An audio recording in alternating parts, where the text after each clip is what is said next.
നമസ്കാരം. ഗൾഫ് ടുഡേയിലേക്ക് എല്ലാ പ്രേക്ഷകർക്കും സ്വാഗതം. ഞാൻ പ്രജിൻ സി കണ്ണൻ. നോക്കാം വിശദമായ റിപ്പോർട്ടുകൾ. ഒമാനിലെ ദാഖിലിയ ഗവർണറേറ്റിൽ സ്വകാര്യ കമ്പനിയിലെ ലേബർ ക്യാമ്പിലുണ്ടായ അക്രമ സംഭവങ്ങളിൽ ഇടപെട്ട് റോയൽ ഒമാൻ പോലീസ്. ഇസ്കി വിലായത്തിലെ സ്വകാര്യ കമ്പനിയിൽ തൊഴിലാളികൾ ചേരിതിരിഞ്ഞ് ആക്രമിക്കുകയായിരുന്നു. സ്വകാര്യ കമ്പനിയിൽ പ്രവാസി തൊഴിലാളികൾക്കിടയിലുണ്ടായ അക്രമ സംഭവങ്ങൾ നിയന്ത്രണ വിധേയമാക്കിയതായി ദാഖിലിയ ഗവർണറേറ്റ് പോലീസ് കമാൻഡ് അറിയിച്ചു. മറ്റു സുരക്ഷാ സംവിധാനങ്ങളുമായി സഹകരിച്ചായിരുന്നു പ്രത്യേക സുരക്ഷാ പ്രവർത്തനങ്ങൾ. അക്രമ പ്രവർത്തനങ്ങളിൽ ഏർപ്പെട്ട വ്യക്തികൾക്കെതിരെ നിയമ നടപടികൾ സ്വീകരിച്ചിട്ടുണ്ട്.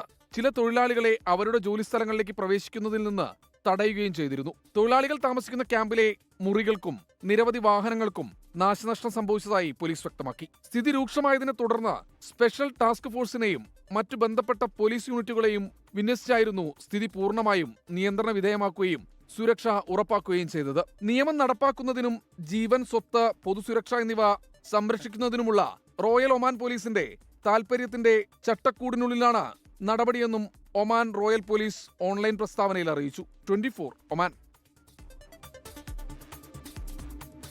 ഇസ്രായേൽ പ്രധാനമന്ത്രി ബെഞ്ചമിൻ നെതന്യാഹുവും അമേരിക്കൻ പ്രസിഡന്റ് ഡൊണാൾഡ് ട്രംപും തിങ്കളാഴ്ച ഫ്ലോറിഡയിൽ കൂടിക്കാഴ്ച നടത്തും. ഗസ സമാധാന പദ്ധതിയുടെ രണ്ടാം ഘട്ടമടക്കമുള്ള കാര്യങ്ങൾ ചർച്ചയാകും.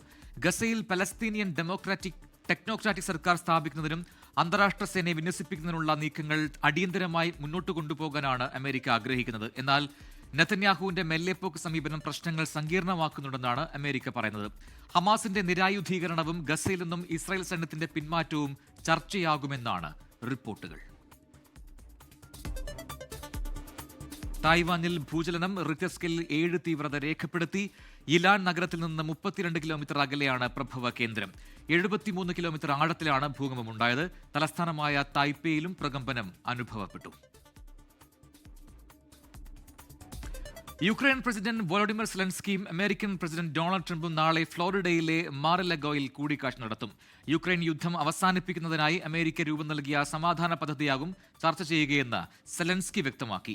യുക്രൈന് അമേരിക്ക നൽകാമെന്നേറ്റ സുരക്ഷാ ഗ്യാരണ്ടിയും ചർച്ചയാകും. റഷ്യ സൈന്യത്തെ പിൻവലിക്കാൻ തയ്യാറാണെങ്കിൽ യുക്രൈന്റെ കിഴക്കൻ ഡോൺബാസ് മേഖലയിൽ നിന്ന് സൈന്യത്തെ പിൻവലിക്കാൻ തങ്ങളും തയ്യാറാണെന്ന സെലൻസ്കിയുടെ നിർദ്ദേശത്തോട് റഷ്യ പ്രതികരിച്ചിട്ടില്ല. ഇപ്പോഴത്തെ സമാധാന പദ്ധതി റഷ്യയുമായി ചർച്ച ചെയ്യുന്ന പദ്ധതിയിൽ നിന്നും ഘടകവിരുദ്ധമാണെന്ന് റഷ്യ വ്യക്തമാക്കി.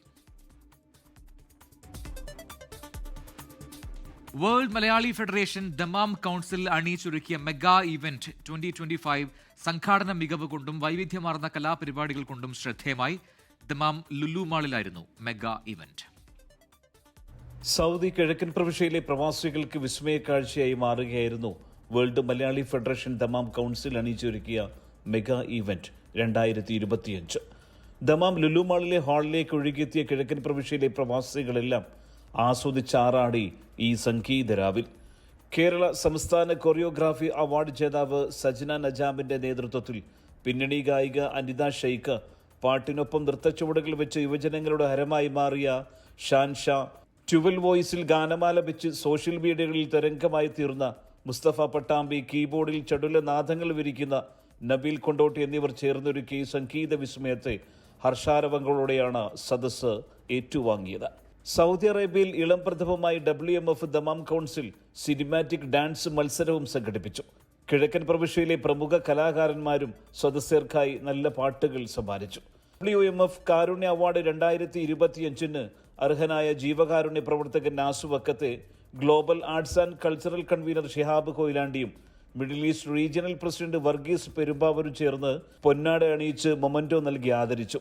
പ്രവിശ്യയിലെ ബിസിനസ് രംഗത്ത് വ്യക്തിമുദ്ര പതിപ്പിച്ചവർക്കുള്ള ബിസിനസ് എക്സലൻസ് അവാർഡും ചടങ്ങിൽ സമ്മാനിച്ചു. Programme committee convener Najeeb Basheer, president Navas Choonadan, general secretary Jayaraj Koyilandy, middle east regional president Varghese Perumbavoor, national president Shabeer Akkode, Musthafa Pavayil തുടങ്ങിയവർ പരിപാടിക്ക് നേതൃത്വം നൽകി. നിതിൻ കണ്ടമ്പേത്ത്, നൂറ നിറാഷ് എന്നിവരായിരുന്നു പരിപാടിയുടെ അവതാരകർ. സുബൈറുദ്ദീൻ, 24 ദമാം. ഇപ്പോൾ ലഭിക്കുന്ന ഒരു വാർത്തയിലേക്ക്. ചൊവ്വന്നൂരിൽ വീണ്ടും നടപടി. ചൊവ്വന്നൂർ പഞ്ചായത്ത് വൈസ് പ്രസിഡന്റായി തെരഞ്ഞെടുക്കപ്പെട്ട സെബേറ്റ വർഗീസിനെ പുറത്താക്കി. 2 SDP അംഗങ്ങളുടെ പിന്തുണയോടെയായിരുന്നു സെബേറ്റയുടെ ജയം. സൂരജ് സജി തൃശൂരിൽ ചേരുന്നു കൂടുതൽ വിവരങ്ങളുമായി. സൂരജ്, ഒരു രാത്രി കഴിഞ്ഞു പോകേണ്ട നടപടി എന്നാണ് കോൺഗ്രസിന്റെ തീരുമാനം. ആ രീതിയിലുള്ള നടപടികൾ ഒന്നിനു പിറകെ ഒന്നായി വരികയാണ്. എന്താണ് ഇപ്പോഴത്തെ ചൊവ്വന്നൂരിലെ ഈ പുതിയ നടപടി?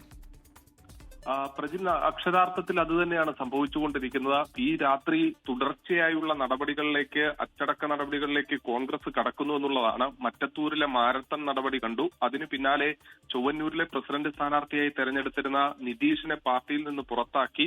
ഇതിന് പിന്നാലെയാണ് ഈ ചൊവ്വന്നൂരിൽ തന്നെ വൈസ് പ്രസിഡന്റായി തെരഞ്ഞെടുത്ത സെബേറ്റ വർഗീസിനെതിരെ ഇപ്പോൾ നടപടിയെടുത്തിരിക്കുന്നത്. സെബേറ്റയെയും പാർട്ടിയിൽ നിന്ന് പുറത്താക്കിയതായി DCC നേതൃത്വം അറിയിക്കുന്നു. അവിടെ 5 സീറ്റായിരുന്നു UDF-നുണ്ടായിരുന്നു. അവിടെ 2 SDP-യുടെ അംഗങ്ങളുടെ പിന്തുണയോടുകൂടിയാണ് UDF പ്രസിഡന്റ്, വൈസ് പ്രസിഡന്റ് സ്ഥാനത്തേക്ക് വിജയിച്ച് കയറിയത്. പിന്നീട് അവർ സത്യപ്രതിജ്ഞ ചെയ്യുകയും ചെയ്തു. ആദ്യഘട്ടത്തിൽ അവർ പാർട്ടി ആവശ്യപ്പെട്ട് കഴിഞ്ഞാൽ രാജിവെക്കാം എന്നൊക്കെ പറഞ്ഞിരുന്നെങ്കിലും പാർട്ടി രാജി ആവശ്യപ്പെട്ടതോടുകൂടി ഇവർ രാജിവെക്കാൻ തയ്യാറായില്ല. പ്രതിപക്ഷ നേതാവ് തന്നെ നേരിട്ട് ഈ DCC നേതൃത്വത്തോട് അവരോട് രാജിവെക്കാൻ നിർദ്ദേശം നൽകുകയും ചെയ്തു. പക്ഷേ ഈ രാജിക്ക് ഇവർ വഴങ്ങാതായതോടുകൂടിയാണ് ഇപ്പോൾ സെബേറ്റ വർഗീസിനെയും പുറത്താക്കിയിരിക്കുന്നത്. പ്രജിൻ, ഒരു പ്രധാനപ്പെട്ട കാര്യം, കുന്നംകുളത്ത് യൂത്ത് കോൺഗ്രസ് നേതാവ് സുജിത്തിനെ പോലീസ് കസ്റ്റഡിയിൽ മർദ്ദിച്ച സംഭവം, ആ മർദ്ദനത്തിനെതിരെ പോരാട്ടം നയിച്ചതിൽ പ്രധാനി അവിടുത്തെ പ്രാദേശിക നേതാവായിട്ടുള്ള വർഗീസ് ചൊവ്വന്നൂരായിരുന്നു. ആ വർഗീസ് ചൊവ്വന്നൂരിന്റെ ഭാര്യയാണ് ഈ സെബേറ്റ വർഗീസ് എന്ന് പറയുന്നത്. അതുകൊണ്ട് തന്നെ സ്വാഭാവികമായും വർഗീസ് ചൊവ്വന്നൂരിനും ഈ SDP പിന്തുണ നേടിയതിൽ ഏതെങ്കിലും തരത്തിലുള്ള ഇടപെടലുണ്ടോ എന്ന് സംബന്ധിച്ചും ഇപ്പോൾ DCC പരിശോധിക്കുന്നുണ്ട്. അങ്ങനെയെങ്കിൽ സ്വാഭാവികമായും വർഗീസ് ചൊവ്വന്നൂരിനെതിരെയും നടപടിക്ക് സാധ്യതയുണ്ട്. അത്തരം കാര്യങ്ങൾ കൂടി DCC പരിശോധിച്ചു വരികയാണ് എന്നുള്ളതാണ് നമുക്ക് ലഭിക്കുന്ന വിവരം. പ്രജിൻ, ശരി. സൂരജ് സജിയാണ് വിശദാംശങ്ങൾ നൽകിയത് തൃശ്ശൂരിൽ നിന്ന്. മറ്റു റിപ്പോർട്ടുകളിലേക്ക്. ഏക മകളുടെ ദുരൂഹ മരണത്തിൽ നീതി തേടുകയാണ് സൗദി ദമാമിലുള്ള പ്രവാസിയായ പിതാവ്. 4 വർഷം മുൻപ് കൊച്ചിയിലെ ഫ്ളാറ്റിൽ നിന്നും വീണ് മരിച്ച നിലയിൽ കണ്ടെത്തിയ ഐറിന്റെ പിതാവ് റോയിയാണ് നീതിക്കായി കാത്തിരിക്കുന്നത്. സൗദിയിലെ ദമാമിലുള്ള പ്രവാസി റോയിയുടെ മകൾ ഐറിൻ ദുരൂഹ സാഹചര്യത്തിൽ കൊല്ലപ്പെട്ടിട്ട് വർഷം 4 കഴിയുന്നു. വർഷം ഇത്ര പിന്നിടുമ്പോഴും മകളുടെ കൊലപാതകത്തിന് കാരണക്കാരായ പ്രതികളെ പിടികൂടണമെന്നാവശ്യപ്പെട്ടുകൊണ്ട് റോയി ഇതിനകം മുട്ടാത്ത വാതിലുകളില്ല. എങ്കിലും പ്രതികളെ നിയമത്തിന്റെ മുന്നിൽ കൊണ്ടുവരാൻ കഴിയുമെന്ന പ്രതീക്ഷയിൽ തന്നെയാണ് ഈ പ്രവാസി. 4.5 വർഷമായി ഈ ഓൾമോസ്റ്റ് ഈ കേസ് സംഭവം നടന്നിട്ട് ഇപ്പോഴും അതിനെക്കുറിച്ച് ഒരു ഫർദർ ഇൻവെസ്റ്റിഗേഷൻ പ്രോപ്പറായിട്ട് നടക്കുന്നില്ല. പോലീസിൻ്റെ ഭാഗത്തുനിന്ന് രാഷ്ട്രീയക്കാരോ എല്ലാവരും ഈ പ്രതിനെ രക്ഷപ്പെടുത്താനായിട്ട് ശ്രമിച്ചുകൊണ്ടിരിക്കുകയാണ്. ഇതിന് ഇപ്പോൾ ഹൈക്കോടതിനെ അപ്രോച്ച് ചെയ്തു. ഹൈക്കോർട്ട് പോളിഗ്രാഫ് ടെസ്റ്റ് നടത്താൻ വന്നിട്ട് പോലും പുള്ളിക്കാരത്തി ഇവിടെ ഇല്ല എന്നുള്ള എക്സ്ക്യൂസ്, പുള്ളിക്കാരത്തി നാട്ടിലുണ്ടെന്നാണ് പുള്ളിക്കാരുടെ മറ്റുള്ള ബന്ധുക്കളൊക്കെ പറയുന്നത്. പക്ഷേ പോലീസ് അപ്പോഴും എന്തെങ്കിലും എക്സ്ക്യൂസ് പറഞ്ഞ് പുള്ളിക്കാരത്തിനെ രക്ഷപ്പെടുത്താൻ ശ്രമിച്ചുകൊണ്ടിരിക്കുന്നത്. ഹൈക്കോടതിയുടെ ഉത്തരവ് ലഭിച്ചിട്ടും പ്രതികളെ കണ്ടെത്താനോ നുണപരിശോധനയ്ക്ക് വിധേയമാക്കാനോ പോലീസ് തയ്യാറായിട്ടില്ലെന്ന് ഇദ്ദേഹം കുറ്റപ്പെടുത്തുന്നു. മരണസമയത്തെ ഫ്ളാറ്റിലെ CCTV ദൃശ്യങ്ങൾ ഉൾപ്പെടെയുള്ള തെളിവുകൾ പോലീസും പ്രതികളും ചേർന്ന് നശിപ്പിച്ചെന്നും ഇതിനെ തുടർന്നാണ് ഹൈക്കോടതിയെ സമീപിച്ചതെന്നും റോയ് പറയുന്നു. ഞാൻ ഈ കേസിൻ്റെ പിന്നാലെ തന്നെ ഉണ്ടാവും എപ്പോഴും. കാരണം ഞാനത് ഏതൊക്കെ ലെവലിൽ പോകുന്നത് ഞാൻ അതിനകത്തേക്ക് പോകുന്നുള്ള രീതിയിലാണ് ഞാൻ പോയിക്കൊണ്ടിരിക്കുന്നത്.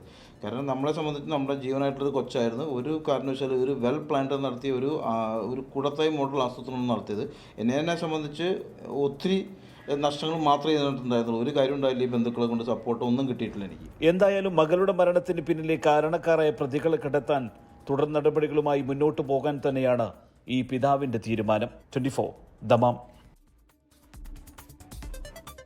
സൗദി അറേബ്യയിലെ ബിസിനസ് കൺസൾട്ടൻസി രംഗത്തെ പ്രമുഖരായ ബിസപ്പ് അറേബ്യ കിഴക്കൻ പ്രവിശ്യയിലേക്കും പ്രവർത്തനം വ്യാപിപ്പിച്ചു. ദമാം അൽ ഖൊബാറിൽ അത്യാധുനിക സൗകര്യങ്ങളോടെ പുതിയ ബ്രാഞ്ച് പ്രവർത്തനം തുടങ്ങി. സൗദി അരാംകോ, നിയോം തുടങ്ങി വൻകിട പദ്ധതികളുടെ ഭാഗമാകാൻ ആഗ്രഹിക്കുന്ന സംരംഭകർക്ക് വെണ്ടർ രജിസ്ട്രേഷൻ ഉൾപ്പെടെയുള്ള സേവനങ്ങൾ ബിസപ്പ് വാഗ്ദാനം ചെയ്യുന്നു. ഒരു കമ്പനിയുടെ രൂപീകരണം മുതൽ കോർപ്പറേറ്റ് മേഖലയിലെ എല്ലാ സേവനങ്ങളും അനായാസം നിക്ഷേപകർക്ക് ലഭ്യമാക്കുകയാണ് ബിസപ്പ് അറേബ്യ. ദമാം ഖോബാർ മാളിലെ 3ാം നിലയിൽ ആരംഭിച്ച ബിസപ്പ് അറേബ്യയുടെ പുതിയ ഓഫീസിന്റെ ഉദ്ഘാടനം പ്രമുഖരുടെ സാന്നിധ്യത്തിൽ ചെയർമാൻ അബ്ദുൽ അസീസ് അസീരി നിർവഹിച്ചു. വിദേശികൾക്ക് സ്വന്തം ഉടമസ്ഥതയിൽ കമ്പനികൾ ആരംഭിക്കാനുള്ള നടപടിക്രമങ്ങൾ, PRO സേവനങ്ങൾ, അക്കൌണ്ടിംഗ്, ഓഡിറ്റിംഗ് തുടങ്ങി ഒരു കോർപ്പറേറ്റ് സ്ഥാപനത്തിനാവശ്യമായ എല്ലാ സേവനങ്ങളും ഒരു കുടക്കീഴിൽ ലഭ്യമാണെന്ന് കമ്പനി CEO മുഹമ്മദ് സുഹേൽ വ്യക്തമാക്കി. കഴിഞ്ഞ 5 വർഷമായി ഈ മേഖലയിൽ സേവനം ചെയ്തു വരികയാണ് ബിസപ്പ് അറേബ്യ. പ്രവാസികൾക്ക് ബിസിനസ് സംരംഭങ്ങൾ കഫീലില്ലാതെ 100% ഓണർഷിപ്പിൽ തന്നെ സ്വന്തമായിട്ട് തുടങ്ങുന്നതിന് വേണ്ടിയിട്ടുള്ള എല്ലാ സേവനങ്ങളും അതിൻ്റെ ഒരു 360 ആംഗിളിൽ A to Z വർക്കുകളും അതിനുശേഷം കമ്പനി ഫോർമേഷൻ ചെയ്തതിന് ശേഷം ആവശ്യമായിട്ടുള്ള അക്കൗണ്ടിങ് സർവീസുകൾ, ഓഡിറ്റിംഗ് സർവീസുകൾ, അതുപോലെ മറ്റ് നിയമപരമായിട്ടുള്ള കാര്യങ്ങളൊക്കെ കൈകാര്യം ചെയ്യുന്നതിന് വേണ്ടിയിട്ടുള്ള PRO, GRO സർവീസുകൾ തുടങ്ങിയിട്ട് എല്ലാ സേവനങ്ങളും ബിസപ്പ് അറേബ്യ നടത്തിക്കൊണ്ടിരിക്കുകയാണ്. ഇത്തരത്തിലുള്ള സേവനങ്ങൾക്കും അതുപോലെ പ്രീമിയം റെസിഡൻസി സർവീസുകൾക്കൊക്കെ ബിസപ്പ് അറേബ്യ മാനേജ്മെന്റ് കൺസൾട്ടൻസിയെ ബന്ധപ്പെട്ടാൽ നമുക്ക് അത് ചെയ്തു കൊടുക്കാൻ സാധിക്കും. Saudi Aramco, Sabik, NEOM, Reddy തുടങ്ങി കിഴക്കൻ പ്രവിശ്യയിലെ വൻകിട കമ്പനികളിലേക്ക് സാധനങ്ങളും സേവനങ്ങളും നൽകാൻ ആഗ്രഹിക്കുന്നവർക്കുള്ള വെൻഡർ രജിസ്ട്രേഷൻ ബിസപ്പിന്റെ പ്രധാന സേവനങ്ങളിലൊന്നാണ്. സൗദിയിലെ മാറുന്ന ബിസിനസ് നിയമങ്ങൾ കൃത്യമായി പാലിച്ചുകൊണ്ട് സംരംഭകർക്ക് ആത്മവിശ്വാസത്തോടെ നിക്ഷേപം നടത്താൻ ബിസപ്പ് വഴിയൊരുക്കുന്നു. ബിസപ്പിന്റെ സേവനം പ്രയോജനപ്പെടുത്തിയ നിരവധി നിക്ഷേപകരും ഉദ്ഘാടന ചടങ്ങിനെത്തിയിരുന്നു. Last few years I am continuously working with them and we are getting very good support and very good services by the Biza Arabia. Always, whenever we are getting any problem, we are approaching to them and we are getting very good support by them. Whenever I needed them, they have helped me a lot, and just can say that I can recommend this company for making your dream come true. It's a great pleasure for me to be here.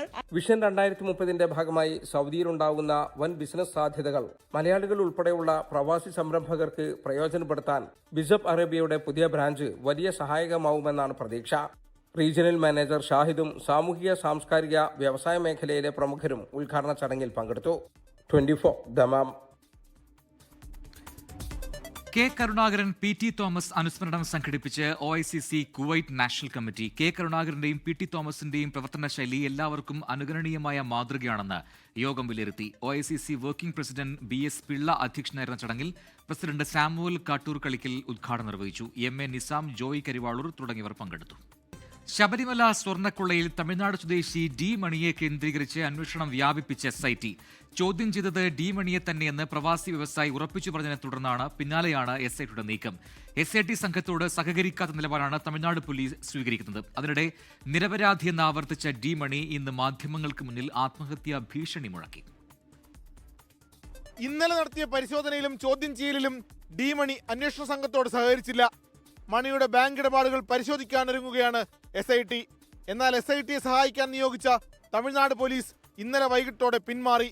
ഇന്നും അന്വേഷണത്തോട് Dindigul police സഹകരിക്കുന്നില്ലെന്നാണ് SITയിൽ നിന്ന് ലഭിക്കുന്ന വിവരം. നിരപരാധിയാണെന്നും തന്നെ വേട്ടയാടുന്നത് തുടർന്നാൽ ആത്മഹത്യ ചെയ്യുമെന്നും D മണി പറഞ്ഞു. சாதாரண ஒரு ஃபேமிலி எதுக்கு வராங்க என்ன, நானும் மீடியாவில் இருக்கேன் கேட்டா, எதுக்காக என்கிட்ட வராங்கன்னு தெரியல. 20 வருஷமா ஆட்டோ ஓட்டினேன். நான் இன்னும் பெருசாலாம் சம்பாதிக்கல. யாருமே தெரியாது பிரதர், எனக்கு தெரியுமான்னு கேட்க சொல்லுங்க. நான் ஒரு சாமானிய ஆள் കേട്ടാ, நான் சூசைட் செத்துருவேன். ശബരിമല സ്വർണ്ണക്കൊള്ളയിലെ രാജ്യാന്തര ബന്ധം ഉൾപ്പെടെ അന്വേഷിക്കുന്നതിൽ SITക്ക് പരിമിതിയുണ്ടെന്നും CBI അന്വേഷണം വേണമെന്നും രമേശ് ചെന്നിത്തല. ഇതിന്റെ പിന്നിൽ വലിയ ശക്തികളുണ്ട്, വലിയ മാഫിയകളുണ്ട്. അതിന്റെ ഒരു കണ്ണിയാണ് നമ്മൾ ഈ പറഞ്ഞ D മണിയുമായി ബന്ധപ്പെട്ട മുഴുവൻ കാര്യങ്ങളും SIT അന്വേഷിക്കുന്നുണ്ടെന്നാണ് ഞാൻ മനസ്സിലാക്കുന്നത്. അവരന്വേഷിക്കണം, യഥാർത്ഥ വസ്തുതകൾ പുറത്തു കൊണ്ടുവരണം. D മണി പറഞ്ഞത് മുഴുവൻ കളവാണെന്നും ചോദ്യം ചെയ്തത് D മണിയെ തന്നെയാണെന്നും പോലീസ് സംഘം ഉറപ്പിച്ചു കഴിഞ്ഞു. മണി ഉപയോഗിക്കുന്ന 3 നമ്പറും മറ്റുള്ളവരുടെ പേരിലുള്ളവയാണ്. SIT ചോദ്യം ചെയ്തത് താൻ കണ്ട D മണിയെ തന്നെയെന്ന് ഉറപ്പിച്ച പ്രവാസി വ്യവസായിയിൽ നിന്നും അന്വേഷണ സംഘം വീണ്ടും മൊഴിയെടുക്കും. D മണിയുടെ സഹായി ശ്രീകൃഷ്ണന് ഉണ്ണികൃഷ്ണൻ പോറ്റിയുമായി ബന്ധമുണ്ടെന്നും SIT കണ്ടെത്തിയിട്ടുണ്ട്. വിഗ്രഹക്കടത്തിന് ഇയാളാണ് ഇടനിലനിന്നതെന്നാണ് SITക്ക് ലഭിച്ച വിവരം. ശ്രീകൃഷ്ണനെയും SIT വീണ്ടും ചോദ്യം ചെയ്യും. 24 തിരുവനന്തപുരം. മുഖ്യമന്ത്രി പിണറായി വിജയനും ശബരിമല സ്വർണ്ണക്കൊള്ള കേസ് പ്രതി ഉണ്ണികൃഷ്ണൻ പോറ്റിയും ഒരുമിച്ചുള്ള AI ചിത്രം പ്രചരിപ്പിച്ചുവെന്ന കേസിൽ നാടകീയ സംഭവ വികാസങ്ങൾ. കലാപാഹ്വാനത്തിന് കേസെടുത്തതിന് പിന്നാലെ കോൺഗ്രസ് നേതാവ് N സുബ്രഹ്മണ്യനെ വീട്ടിലെത്തി പോലീസ് കസ്റ്റഡിയിലെടുത്തു. പ്രതിഷേധത്തെ തുടർന്ന് പോലീസ് സുബ്രഹ്മണ്യനെ വിട്ടയച്ചു. പിശക് പറ്റിയ ചിത്രം പങ്കുവച്ചത് താനല്ലെന്നും സോഷ്യൽ മീഡിയ കൈകാര്യം ചെയ്യുന്നയാളാണെന്നും N സുബ്രഹ്മണ്യൻ പോലീസിന് മൊഴി നൽകി. ഇന്ന് രാവിലെ N സുബ്രഹ്മണ്യന്റെ കുന്നമംഗലത്തെ വീട്ടിലെത്തിയ പോലീസ് മൊഴി രേഖപ്പെടുത്താൻ ഒപ്പം വരാൻ ആവശ്യപ്പെട്ടു. സ്റ്റേഷനിലേക്ക് എത്താമെന്ന് പറഞ്ഞെങ്കിലും പോലീസ് വഴങ്ങിയില്ല. സമ്മർദ്ദങ്ങൾക്കൊടുവിൽ KPCC രാഷ്ട്രീയകാര്യ സമിതി അംഗത്തെ വീട്ടിൽ നിന്ന് കൊണ്ടുപോകുകയായിരുന്നു. വൈദ്യപരിശോധനയ്ക്കായി സ്വകാര്യ ആശുപത്രിയിലെത്തിച്ച സുബ്രഹ്മണ്യന്റെ രക്തസമ്മർദ്ദം കുറഞ്ഞതിനെ തുടർന്ന് ആശുപത്രിയിൽ തന്നെ തുടരാൻ ഡോക്ടർമാർ നിർദ്ദേശിച്ചു. പിന്നീട് ചേവായൂർ പോലീസ് സ്റ്റേഷനിലേക്ക് എത്തിച്ച് മൊഴി രേഖപ്പെടുത്തി. ഇതിനോടകം പോലീസ് സ്റ്റേഷനിലെത്തിയ കോൺഗ്രസ് പ്രവർത്തകർ പോലീസിനും സർക്കാരിനുമെതിരെ കുത്തിയിരുന്ന് മുദ്രാവാക്യം വിളിച്ചു.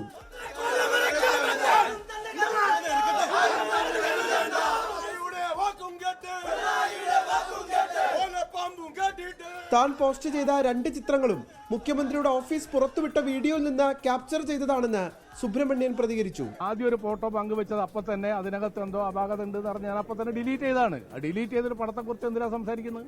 ഇപ്പോൾ പുറത്തു വന്ന 2 പടവും മുഖ്യമന്ത്രിയുടെ ഓഫീസ് പങ്കുവെച്ച വീഡിയോയിൽ നിന്നെടുത്തതാണ്. എന്നാൽ പിശകു പറ്റിയ ചിത്രം തന്റെ സഹായിയാണ് പോസ്റ്റ് ചെയ്തതെന്ന മൊഴിയാണ് സുബ്രഹ്മണ്യൻ പോലീസിന് നൽകിയത്. സുബ്രഹ്മണ്യനെ കസ്റ്റഡിയിലെടുത്ത പോലീസിന് ഇരട്ടത്താപ്പെന്ന് AICC general secretary KC Venugopal. പോലീസിന്റെ ഇരട്ട നീതിയുടെ മുഖമാണ്. സത്യത്തിൽ പോലീസിനെ തീർത്തും രാഷ്ട്രീയത്തിന് വേണ്ടി ഉപയോഗിക്കുന്ന, രാഷ്ട്രീയ പ്രേരിതമായിട്ടുള്ള കാര്യങ്ങൾക്ക് വേണ്ടി ഉപയോഗിക്കുന്ന നടപടിയാണ് ഇപ്പോൾ കേരളത്തിൽ നടക്കുന്നത്. ആഭ്യന്തര വകുപ്പിന് ഭ്രാന്ത് പിടിച്ചെന്ന് Kozhikode DCC president K Praveenkumar. N Subramanian ഇന്നലെ മുഴുവൻ സമയം ജില്ലാ കോൺഗ്രസ് കമ്മിറ്റി ഓഫീസിലുണ്ട്. അദ്ദേഹത്തിന് നോട്ടീസ് കൊടുത്താൽ പോലെ, വിളിച്ചാൽ പോലെ വരില്ലേ? എന്തിനാണ് ഈ നടപടി? അറസ്റ്റ് ഉണ്ടായിട്ടില്ലെന്നും നോട്ടീസ് നൽകി വിട്ടയക്കുകയായിരുന്നുവെന്നും ചേവായൂർ CI പറഞ്ഞു. 24 കോഴിക്കോട്. പാലക്കാട് ചിറ്റൂരിൽ കാണാതായ 6 വയസ്സുകാരൻ സുഹാനെ കണ്ടെത്താനുള്ള ഫയർ ആൻഡ് റെസ്ക്യൂ ടീമിന്റെ തിരച്ചിൽ ഇന്ന് അവസാനിപ്പിച്ചു. പ്രദേശത്ത് പോലീസിന്റെ തിരച്ചിൽ തുടരും. അമ്പാട്ടുപാളയം എരുമങ്കോട് സ്വദേശി അനസ് തൗഹീദ് ദമ്പതികളുടെ മകൻ സുഹാനെയാണ് രാവിലെ വീട്ടുമുറ്റത്ത് നിന്ന് കാണാതായത്. സഹോദരനുമായി പിണങ്ങി കുട്ടി വീട്ടിൽ നിന്നും ഇറങ്ങിപ്പോവുകയായിരുന്നു. എല്ലാം വന്ന് പേടിച്ച് തിരിച്ചു വരാൻ വഴി ഓർമ്മ നിൽക്കാത്തൊരു കുട്ടിയാണ്. അപ്പോൾ അങ്ങനെ ഒരു ഫിക്സും എല്ലാം വന്ന് അങ്ങനെ എവിടെയെങ്കിലും മയങ്ങി കിടക്കാനും ഒരു സാധ്യതയുണ്ട്. കാരണം ഡോഗ് സ്ക്വാഡ് പരിശോധിച്ച സ്ഥലങ്ങളിലും, ഡോഗ് സ്ക്വാഡ് ചെന്ന സ്ഥലത്തെല്ലാം ഫയർ ആൻഡ് റെസ്ക്യൂ പരിശോധിച്ചിരുന്നു.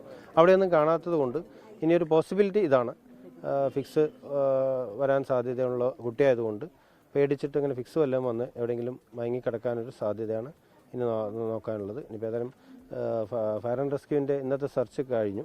ഇനിയിപ്പോൾ പോലീസ് ഡിപ്പാർട്ട്മെൻറ്റാണ് ചെയ്യുന്നത്. അപ്പോൾ അത് എന്തായാലും ശുഭപ്രതീക്ഷയിലാണ്. ഇതുപോലെ എവിടെയെങ്കിലും ഫിക്സ് വന്ന് കുട്ടി തളർന്ന് വീണ് കിടക്കുന്നുണ്ടാവും എന്നുള്ളൊരു പ്രതീക്ഷയിലാണ് ഇപ്പോൾ ഇരിക്കുന്നത്. ആശുപത്രിയിൽ ഷംന പാലക്കാട് തയ്യാറാക്കിയ വിശദമായ റിപ്പോർട്ട് കാണാം. ഇന്ന് രാവിലെ 11 മണിയോടുകൂടിയാണ് തൗഹീദ അനസ് ദമ്പതികളുടെ, എരുമങ്കോട് സ്വദേശികളായ ഈ ദമ്പതികളുടെ 6 വയസ്സ് മാത്രം പ്രായമുള്ള മകൻ സുഹാനെ കാണാതാകുന്നത്. ഈ കൂട്ടുകാരുമായി കളിച്ചുകൊണ്ടിരിക്കെ പിന്നീട് സുഹാൻ വീട്ടിലെത്തുന്നുണ്ട് 11 മണിയോടുകൂടി. അതിനുശേഷം വീട്ടിൽ സഹോദരനുമായി എന്തോ ചെറിയ പിണക്കമുണ്ടാകുന്നു. പിന്നീടാണ് കുട്ടി വീട്ടിൽ നിന്നും ഇറങ്ങുന്നത്. സാധാരണഗതിയിൽ അങ്ങനെ വീട് വിട്ട് ഇറങ്ങിയാലും ഉടൻ തന്നെ തിരിച്ചു വരാറുള്ളതാണ്. കാരണം ഈ പ്രദേശത്തെ 2 വീടുകൾ ഒഴികെ കുട്ടിക്ക് മറ്റ് വീടുകളോ മറ്റ് പരിചയക്കാരോ ഒന്നും ഈ പ്രദേശത്തില്ല. അതുകൊണ്ട് തന്നെ ഉടൻ തന്നെ തിരികെ വീട്ടിലേക്ക് എത്തുന്ന സാഹചര്യമാണ് ഉണ്ടാകാറ്. പക്ഷേ ഇന്ന് അങ്ങനെ ഉണ്ടായില്ല. അതിൻ്റെ അടിസ്ഥാനത്തിൽ തന്നെ വീട്ടുകാർ പിന്നീട് തെരച്ചിൽ നടത്തുന്നു. പിന്നീട് പ്രദേശവാസികൾ ഉൾപ്പെടെ മേഖലയിൽ വ്യാപകമായ തെരച്ചിൽ നടത്തിയെങ്കിലും കുട്ടിയെ കണ്ടെത്താൻ കഴിഞ്ഞില്ല. ഇതോടുകൂടിയാണ് ചിറ്റൂർ പോലീസിൽ പരാതി നൽകുന്നത്. ചിറ്റൂർ പോലീസ് അടക്കം പിന്നീട് സ്ഥലത്തെത്തി പരിശോധന നടത്തി. ഒപ്പം ഡോഗ് സ്ക്വാഡും ഫയർ ആൻഡ് റെസ്ക്യൂ ടീമും ഒക്കെ എത്തി ഈ സമീപത്ത് ഉൾപ്പെടെ തെരച്ചിൽ നടത്തി. ഡോഗ് സ്ക്വാഡ് എത്തി നിന്നത് സമീപത്തുള്ള ഒരു കുളത്തിലാണ്. അതായത് ഈ കാണുന്നതാണ് സുഹാൻ്റെ വീട്. ഇതിന് തൊട്ടു പുറകിൽ ഒരു വലിയ ആമ്പൽ കുളമുണ്ട്. സാധാരണഗതിയിൽ അങ്ങനെ പ്രദേശവാസികളോ കുട്ടികളോ ഒന്നും ആ മേഖലയിലേക്ക് ഇറങ്ങാറില്ല. അവിടെയാണ് ഡോഗ് സ്ക്വാഡ് എത്തി നിന്നത്. അതോടുകൂടി തന്നെ അവിടെ ഫയർ ആൻഡ് റെസ്ക്യൂ തിരച്ചിൽ നടത്തി, വ്യാപകമായ തന്നെ ഒരു തിരച്ചിൽ നടത്തി. പക്ഷേ ഒന്നും കണ്ടെത്താൻ കഴിഞ്ഞില്ല. ഇതോടുകൂടി തന്നെ കുളത്തിൽ കുട്ടിയില്ല എന്നൊരു പ്രാഥമിക നിഗമനത്തിലേക്ക്, അല്ലെങ്കിൽ അത്തരമൊരു വിശ്വാസത്തിലേക്ക് എത്തുകയാണ് ഇപ്പോൾ ഫയർ ആൻഡ് റെസ്ക്യൂ. എന്തായാലും 6 മണിവരെ ഫയർ ആൻഡ് റെസ്ക്യൂ കുളത്തിൽ അടക്കം തെരച്ചിൽ നടത്തി. അതിനുശേഷം ഇരുട്ട് ഒരു വെല്ലുവിളിയായതോടുകൂടി കുളത്തിലെ തെരച്ചിൽ അവസാനിപ്പിച്ചു. ഫയർ ആൻഡ് റെസ്ക്യൂവിൻ്റെ ഇന്നത്തെ തെരച്ചിൽ അവസാനിപ്പിച്ചു. പക്ഷേ മേഖലയിൽ പോലീസ് തെരച്ചിൽ തുടരും. കാരണം ഈ കുട്ടിക്ക് ഫിക്സിൻ്റെ ഒരു ബുദ്ധിമുട്ടുണ്ട് എന്നാണ് ഇപ്പോൾ ബന്ധുക്കളും ഉൾപ്പെടെ പറഞ്ഞത്. അതുകൊണ്ട് തന്നെ ഈ കുട്ടി ഫിക്സോ അല്ലെങ്കിൽ അത്തരം എന്തെങ്കിലും ബുദ്ധിമുട്ട് വന്ന് പ്രദേശത്ത് തന്നെ എവിടെയെങ്കിലും മയങ്ങി കിടക്കുകയോ അല്ലെങ്കിൽ പേടിച്ച് മാറി എവിടെയെങ്കിലും ഇരിക്കുന്നുണ്ടാകാം എന്നൊക്കെ ഒരു പ്രതീക്ഷയുണ്ട്. കുട്ടിയെ കണ്ടെത്താൻ കഴിയുമെന്നൊരു പ്രതീക്ഷയുണ്ട്. അതുകൊണ്ട് തന്നെ ഈ മേഖലയിൽ രാത്രിയും പോലീസിൻ്റെ തെരച്ചിൽ തുടരും. എന്തായാലും സുഹാന് വേണ്ടി രാത്രി പോലീസിൻ്റെയും തുടർന്ന് കണ്ടെത്താൻ കഴിഞ്ഞില്ലെങ്കിൽ തുടർന്ന് നാളെയും വ്യാപകമായ തെരച്ചിൽ തന്നെയായിരിക്കും ഉണ്ടാവുക. 11 മണിയോടുകൂടി കാണാതായ സുഹാനെ ആ സമയം മുതൽ നാട്ടുകാരും ബന്ധുക്കളും ഒപ്പം പോലീസും എല്ലാം ചേർന്ന് വ്യാപകമായി തന്നെ തെരഞ്ഞുകൊണ്ടിരിക്കുകയാണ്. കുട്ടിയെ കണ്ടെത്താൻ കഴിയുമെന്നൊരു പ്രതീക്ഷയിൽ തന്നെയാണ് അന്വേഷണ സംഘമുള്ളത്. വാർത്തകളിലേക്ക് വീണ്ടും. സംസ്ഥാനത്ത് ത്രിതല പഞ്ചായത്തിലെ അധ്യക്ഷ തെരഞ്ഞെടുപ്പിൽ വൻ ട്വിസ്റ്റുകൾ. തൃശൂർ മറ്റത്തൂർ പഞ്ചായത്തിൽ കോൺഗ്രസ് അംഗങ്ങൾ രാജിവെച്ച് BJPയെ പിന്തുണച്ചു. ഇരട്ടി ഭൂരിപക്ഷം ഉണ്ടായിട്ടും തിരുവനന്തപുരം നാവായിക്കുളം പഞ്ചായത്തിൽ UDFന്റെ ഔദ്യോഗിക സ്ഥാനാർത്ഥി പരാജയപ്പെട്ടു. 3 പഞ്ചായത്തുകളിൽ SDPI UDFന് പിന്തുണ നൽകി. പാർട്ടി നിർദ്ദേശത്തിന് പിന്നാലെ 2ഇടങ്ങളിൽ പ്രസിഡന്റുമാർ രാജിവെച്ചു. തിരുവനന്തപുരം നാവായിക്കുളം പഞ്ചായത്തിലെ അട്ടിമറി UDFനെ ഞെട്ടിക്കുന്നതായിരുന്നു. പാർട്ടിക്കുള്ളിലെ ഗ്രൂപ്പ് തർക്കത്തെ തുടർന്നാണ് ഇരട്ടി ഭൂരിപക്ഷമുണ്ടായിട്ടും ഔദ്യോഗിക സ്ഥാനാർത്ഥി പരാജയപ്പെട്ടത്. തൃശൂർ മറ്റത്തൂരിൽ കോൺഗ്രസിന്റെ 8 അംഗങ്ങൾ പാർട്ടിയിൽ നിന്ന് രാജിവെച്ചാണ് BJPയുമായി സഖ്യമുണ്ടാക്കി ഭരണത്തിലെത്തിയത്. സംഭവത്തിൽ 2 പ്രാദേശിക നേതാക്കളെ പ്രാഥമിക അംഗത്വത്തിൽ നിന്ന് കോൺഗ്രസ് പുറത്താക്കി. തിരുവനന്തപുരം പാങ്ങോട്, പത്തനംതിട്ട കോട്ടാങ്ങൽ, തൃശൂർ ചൊവ്വാന്നൂർ പഞ്ചായത്തുകളിൽ SDPI പിന്തുണയിലാണ് UDF വിജയിച്ചത്.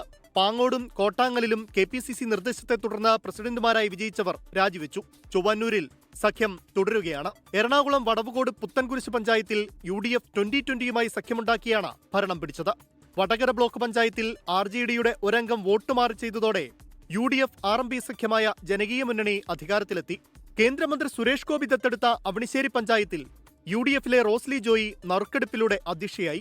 അപ്രതീക്ഷിതമായ ട്വിസ്റ്റിലൂടെയാണ് CPIM കണ്ണൂർ ജില്ലാ സെക്രട്ടറി KK രാഗേഷിന്റെ തട്ടകമായ മുണ്ടേരി പഞ്ചായത്തിലെ ഭരണം UDF പിടിച്ചെടുത്തത്. ഒരു LDF അംഗത്തിന്റെ വോട്ട് അസാധുവായതോടെയാണ് UDF വിജയിച്ചത്. പാലക്കാട് അട്ടപ്പാടി അഗളി പഞ്ചായത്തിലും ആലപ്പുഴ പുളിങ്കുന്ന് പഞ്ചായത്തിലും UDF അംഗങ്ങൾ കൂറുമാറി LDFനൊപ്പം ചേർന്ന് പ്രസിഡന്റുമാരായി. പട്ടികജാതി സംവരണമുണ്ടായിരുന്ന കൊല്ലം അലയമൺ ഗ്രാമപഞ്ചായത്തിൽ UDFന് ഭൂരിപക്ഷം ഉണ്ടായിരുന്നെങ്കിലും മത്സരിക്കാൻ ആളില്ലാത്തതിനാൽ LDF അംഗം S ആനന്ദ് പ്രസിഡന്റായി. കൊല്ലം ജില്ലാ പഞ്ചായത്ത് പ്രസിഡന്റായി ഭാര്യ ഡോക്ടർ R ലതാദേവി ചുമതലയേൽക്കുന്നത് കാണാൻ മന്ത്രി GR അനിലെത്തിയത് വേറിട്ട കാഴ്ചയായി. News desk 24. ലോകത്തെവിടെയായാലും ഏത് സമയത്തും 24 വാർത്തകളും ഓഗ്മെന്റഡ് റിയാലിറ്റി പാക്കേജുകളും എക്സ്പ്ലെയിനറുകളും വിശദമായി കാണാൻ ഞങ്ങളുടെ YouTube ചാനൽ നിങ്ങൾക്ക് സബ്സ്ക്രൈബ് ചെയ്യാം.